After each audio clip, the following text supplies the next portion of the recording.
Part 2. Chapter 16. Want of Air. Thus, around the Nautilus, above and below, was an impenetrable wall of ice. We were prisoners to the iceberg. I watched the captain. His countenance had resumed its habitual imperturbability. "Gentlemen," he said calmly, "there are two ways of dying in the circumstances in which we are placed." This puzzling person had the air of a mathematical professor lecturing to his pupils. "The first is to be crushed, the second is to die of suffocation.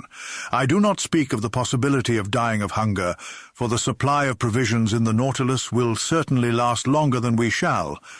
Let us then calculate our chances." "As to suffocation, Captain," I replied, "that is not to be feared because our reservoirs are full." "Just so. But they will only yield 2 days' supply of air. Now, for 36 hours, we have been hidden under the water, and already the heavy atmosphere of the Nautilus requires renewal. In 48 hours, our reserve will be exhausted. Well, Captain, can we be delivered before 48 hours? "We will attempt it, at least, by piercing the wall that surrounds us." "On which side?" "Sound will tell us. I am going to run the Nautilus aground on the lower bank, and my men will attack the iceberg on the side that is least thick." Captain Nemo went out. Soon I discovered by a hissing noise that the water was entering the reservoirs. The Nautilus sank slowly and rested on the ice at a depth of 350 yards, the depth at which the lower bank was immersed. "My friends," I said, "our situation is serious, but I rely on your courage and energy." "Sir," replied the Canadian, "I am ready to do anything for the general safety." "Good, Ned." And I held out my hand to the Canadian. "I will add," he continued, "that being as handy with the pickaxe as with the harpoon, if I can be useful to the captain, he can command my services." "He will not refuse your help. Come, Ned." I led him to the room where the crew of the Nautilus were putting on their cork jackets. I told the captain of Ned's proposal, which he accepted. The Canadian put on his sea costume and was ready as soon as his companions. When Ned was dressed, I re-entered the drawing-room. Where the panes of glass were open and posted near Conseil, I examined the ambient beds that supported the Nautilus. Some instants after, we saw a dozen of the crew set foot on the bank of ice, and among them Ned Land, easily known by his stature. Captain Nemo was with them. Before proceeding to dig the walls, he took the soundings to be sure of working in the right direction. Long sounding lines were sunk in the side walls, but after 15 yards they were again stopped by the thick wall. It was useless to attack it on the ceiling-like surface, since the iceberg itself measured more than 400 yards in height. Captain Nemo then sounded the lower surface. There, 10 yards of wall separated us from the water, so great was the thickness of the ice field. It was necessary, therefore, to cut from it a piece equal in extent to the waterline of the Nautilus. There were about 6,000 cubic yards to detach, so as to dig a hole by which we could descend to the ice field. The work had begun immediately, and carried on with indefatigable energy. Instead of digging round the Nautilus, which would have involved greater difficulty, Captain Nemo had an immense trench made at 8 yards from the port quarter. Then the men set to work simultaneously with their screws on several points of its circumference. Presently the pickaxe attacked this compact matter vigorously, and large blocks were detached from the mass. By a curious effect of specific gravity, these blocks, lighter than water, fled, so to speak, to the vault of the tunnel, that increased in thickness at the top in proportion as it diminished at the base. But that mattered little so long as the lower part grew thinner. After 2 hours' hard work, Ned Land came in exhausted. He and his comrades were replaced by new workers whom Conseil and I joined. The second lieutenant of the Nautilus superintended us. The water seemed singularly cold, but I soon got warm handling the pickaxe. My movements were free enough, although they were made under a pressure of 30 atmospheres. When I re-entered, after working 2 hours to take some food and rest, I found a perceptible difference between the pure fluid with which the Rouquayrol engine supplied me and the atmosphere of the Nautilus, already charged with carbonic acid. The air had not been renewed for 48 hours, and its vivifying qualities were considerably enfeebled. However, after a lapse of 12 hours, we had only raised a block of ice 1 yard thick on the marked surface, which was about 600 cubic yards. Reckoning that it took 12 hours to accomplish this much, it would take 5 nights and 4 days to bring this enterprise to a satisfactory conclusion. 5 nights and 4 days, and we have only air enough for 2 days in the reservoirs.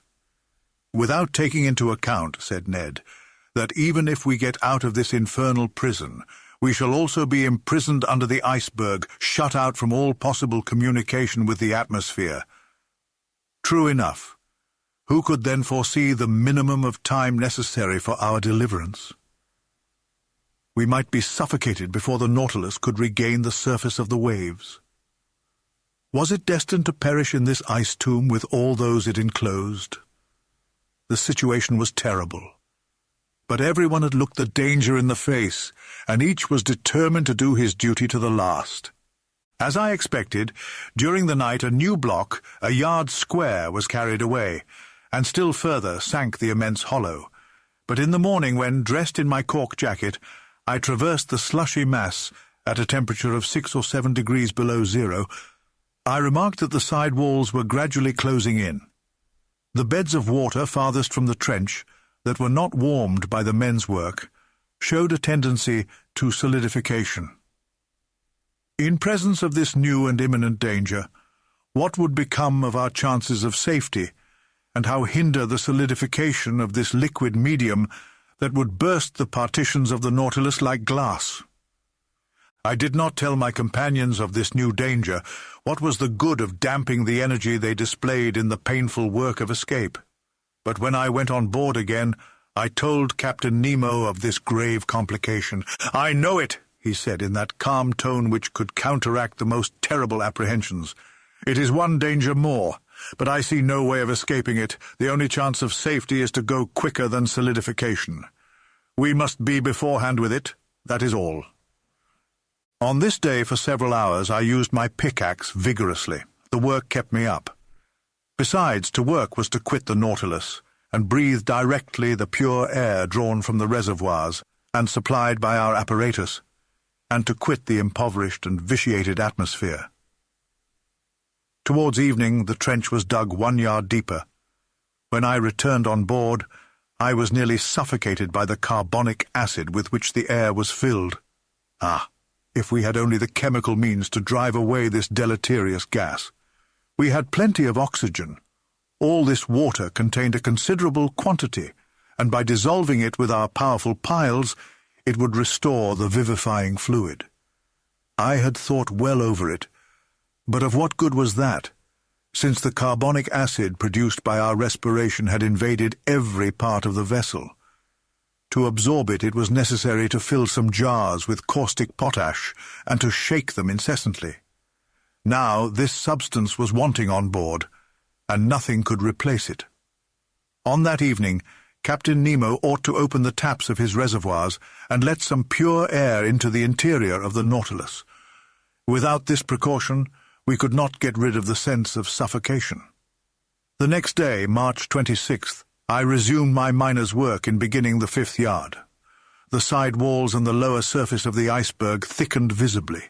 It was evident that they would meet before the Nautilus was able to disengage itself. Despair seized me for an instant. My pickaxe nearly fell from my hands. What was the good of digging if I must be suffocated, crushed by the water that was turning into stone, a punishment that the ferocity of the savages even would not have invented? Just then Captain Nemo passed near me.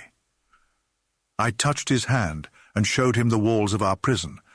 The wall to port had advanced to at least 4 yards from the hull of the Nautilus. The captain understood me and signed me to follow him. We went on board. I took off my cork jacket and accompanied him into the drawing-room. "Monsieur Aronnax, we must attempt some desperate means, or we shall be sealed up in this solidified water as in cement." "Yes, but what is to be done?" "Ah, if my Nautilus was strong enough to bear this pressure without being crushed." "Well?" I asked, not catching the captain's idea. "Do you not understand," he replied, "that this congelation of water will help us? Do you not see that by its solidification it would burst through this field of ice that imprisons us, as when it freezes, it bursts the hardest stones?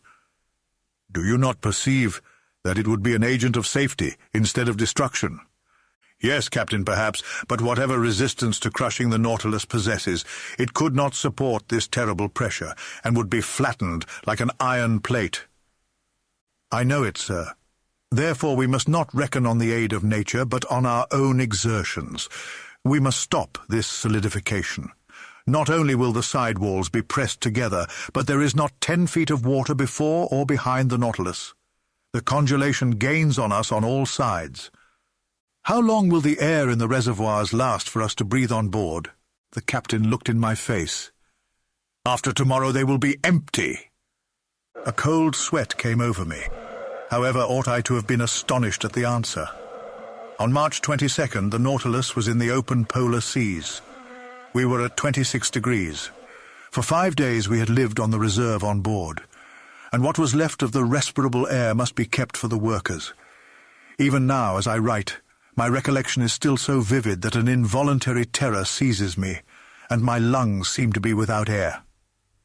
Meanwhile, Captain Nemo reflected silently, and evidently an idea had struck him, but he seemed to reject it. At last these words escaped his lips. "Boiling water," he muttered. "Boiling water?" I cried. "Yes, sir. We are enclosed in a space that is relatively confined. Would not jets of boiling water, constantly injected by the pumps, raise the temperature in this part and stay the congelation?" "Let us try it," I said resolutely. "Let us try it, Professor." The thermometer then stood at 7 degrees outside. Captain Nemo took me to the galleys, where the vast distillatory machines stood that furnished the drinkable water by evaporation. They filled these with water, and all the electric heat from the piles was thrown through the worms bathed in the liquid. In a few minutes this water reached 100 degrees. It was directed towards the pumps, while fresh water replaced it in proportion. The heat developed by the troughs was such that cold water, drawn up from the sea after only having gone through the machines, came boiling into the body of the pump. The injection was begun, and 3 hours after the thermometer marked 6 degrees below zero outside. 1 degree was gained. 2 hours later the thermometer only marked 4 degrees. "We shall succeed," I said to the captain, after having anxiously watched the result of the operation. "I think," he answered, "that we shall not be crushed. We have no more suffocation to fear." During the night, the temperature of the water rose to 1 degree below zero. The injections could not carry it to a higher point.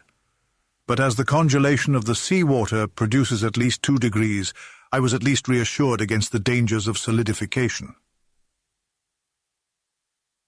The next day, March 27th, 6 yards of ice had been cleared, 12 feet only remaining to be cleared away.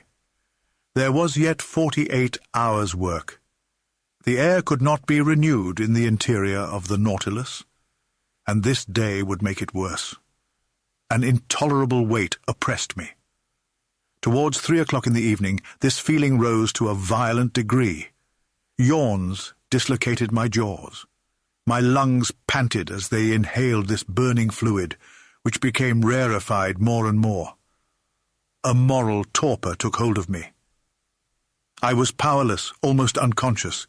My brave Conseil, though exhibiting the same symptoms and suffering in the same manner, never left me. He took my hand and encouraged me, and I heard him murmur, "Oh, if I could only not breathe, so as to leave more air for my master." Tears came into my eyes on hearing him speak thus. If our situation to all was intolerable in the interior, with what haste and gladness would we put on our cork jackets to work in our turn? Pickaxes sounded on the frozen ice beds. Our arms ached, the skin was torn off our hands.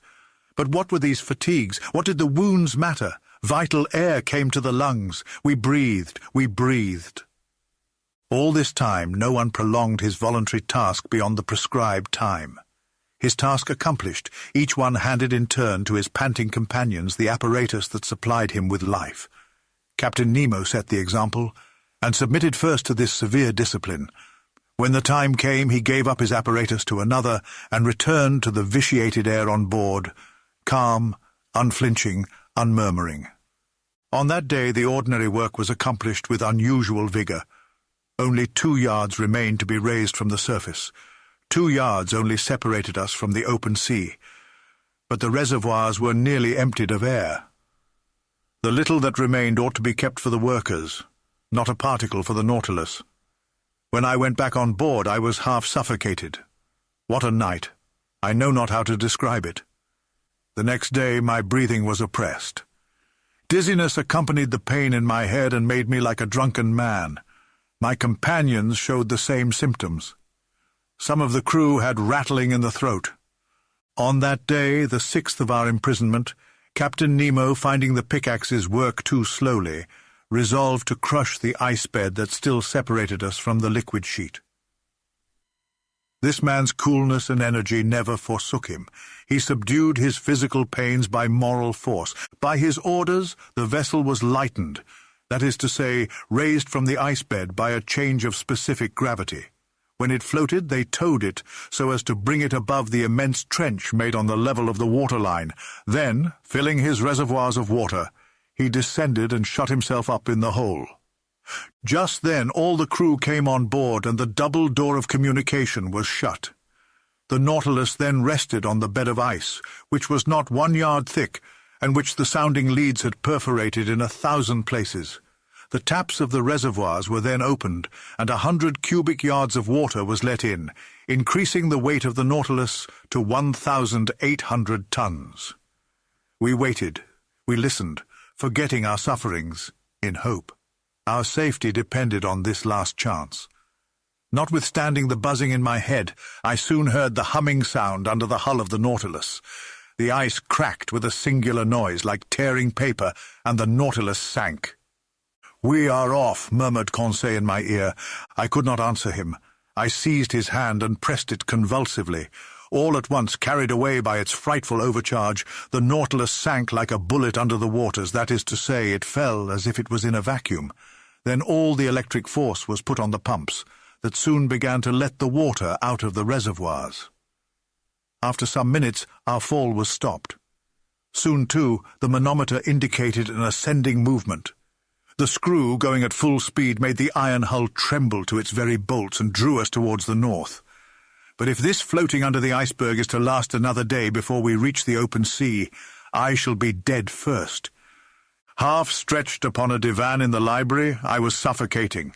My face was purple, my lips blue, my faculties suspended. I neither saw nor heard. All notion of time had gone from my mind. My muscles could not contract. I do not know how many hours passed thus, but I was conscious of the agony that was coming over me. I felt as if I was going to die. Suddenly I came to.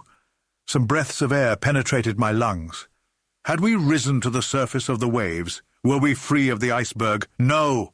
Ned and Conseil, my 2 brave friends, were sacrificing themselves to save me.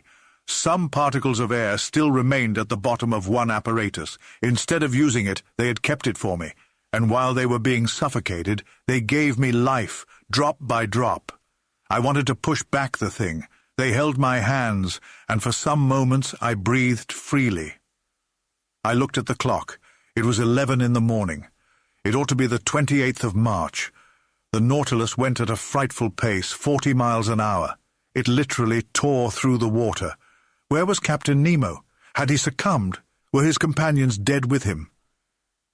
At the moment, the manometer indicated that we were not more than 20 feet from the surface. A mere plate of ice separated us from the atmosphere. Could we not break it? Perhaps. In any case, the Nautilus was going to attempt it.